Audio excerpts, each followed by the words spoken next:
दोस्तों जब हम घर बनाते हैं तो हमारे मन में काफ़ी डाउट्स होते हैं, काफ़ी कन्फ्यूजन होता है। हमारे को ये मन में चलता है कि हम कॉन्ट्रैक्ट पे घर बनाएं या अपना लेबर मिस्त्री लगा के बनाएं।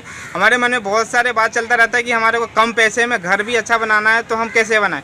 दोस्तों बात करें, अगर किसी कॉन्ट्रैक्टर को देते हैं, किसी को ठेके में घर बनाने के लिए अपना देते हैं, तो हमारे को कितना पैसे लगेगा। अगर अभी की करंट का बात करूँ दोस्तों, तो करीब 200 से लेके 250 के आसपास पर स्क्वायर फुट के हिसाब से अभी जो रेट चल रहा है। पर अगर मैं बात करूँ, एक रफ आइडिया है कि मान लीजिए कि हम 220 या 230 रुपए की स्क्वायर फुट के हिसाब से अगर बात करें, तो उसमें आप जो अगर किसी को देंगे काम, तो आपको उसमें क्या क्या काम देखने को मिलेगा, वो जो आपको कॉन्ट्रैक्टर होगा वो क्या क्या काम करके देगा। दोस्तों आज हम इन्हीं टॉपिक पे बात करेंगे, लेकिन दोस्तों आगे बढ़ने से पहले करूंगा मैं आपसे एक रिक्वेस्ट कि अभी तक आपने हमारे चैनल आर्किटेक्ट दोस्त को सब्सक्राइब नहीं किया तो प्लीज़ इसे कर लीजिए। साथ ही साथ बेल आइकन को भी प्रेस कीजिए ताकि हमारे आने वाली वीडियो की नोटिफिकेशन आपको मिले सबसे पहले। दोस्तों अगर आप कॉन्ट्रैक्ट बेसिस पे काम करवाते हैं तो आप सारी बात क्लियर कर लीजिए कि भैया हम आपको इतने पैसे देंगे और आपको ये काम करना पड़ेगा। और आज मैं आपको बता रहा हूँ कि आपको 220 या 230 में अगर आप काम करवाते हैं तो आपको क्या क्या काम वो करके देंगे। सबसे पहले तो खुदाई भी वो करेंगे, खुदाई से लेके डीपीसी तक। आपको जितनी हाइट रखना है आपकी डीपीसी की, उतना हाइट आप पहले ही बात कर ले कि भैया हमको इतनी ऊंची पे हमारा डीपीसी होना चाहिए।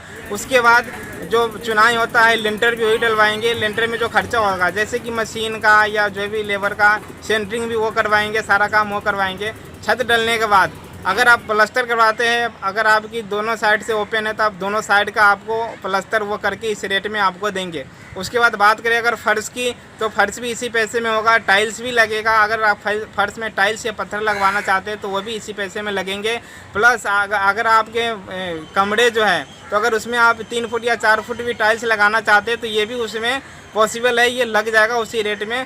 प्लस किचन और बाथरूम में टाइल्स लगेगा। अगर आप छत को पक्की करवाना चाहते हैं, जैसे छत में क्या होता है, जैसे छत डलने के बाद उसको कई लोग ऐसे ही छोड़ देते हैं, कई लोग सोचते हैं कि नहीं चलो इसको हम पक्की करवाते हैं अच्छे से, तो आपको इसी रेट में वो भी करके देंगे। प्लस मुंटी भी बना के देंगे जो ऊपर का टंकी रखने का होता है। ये सारा काम होगा। फ्रंट में भी दोस्तों आपका इसी रेट में टाइल्स लग जाएगा।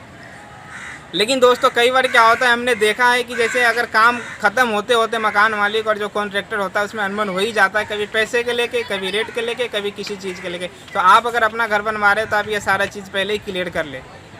दोस्तों एक बात मैं आपको यहाँ पे साफ कर दूँ कि 220 या 230 मेरा कहने का मतलब है कि आपको जो भी कॉन्ट्रैक्टर काम करेगा वो सिर्फ अपना मजदूर लगाएगा और अपना मिस्त्री लगाएगा। जो भी आपके मकान में आप जो काम करवाएंगे, जो मटेरियल लगेगा वो सब आपको ख़रीद के देना पड़ेगा। आप इसका मतलब ये ना समझे कि 220 में हमारा सारा मकान मटेरियल के साथ सारा कॉन्ट्रैक्टर ही तैयार कर देंगे। अगर विथ मटेरियल की बात करूँ तो आप अगर 100 गज का काम करवाते तो आपको 12 से 15 लाख रुपए पूरे मकान को फिनिशिंग करने में लगेगा। मिलते हैं किसी और वीडियो में, जब तक अपना और अपनों का ख्याल रखिए। धन्यवाद, थैंक यू।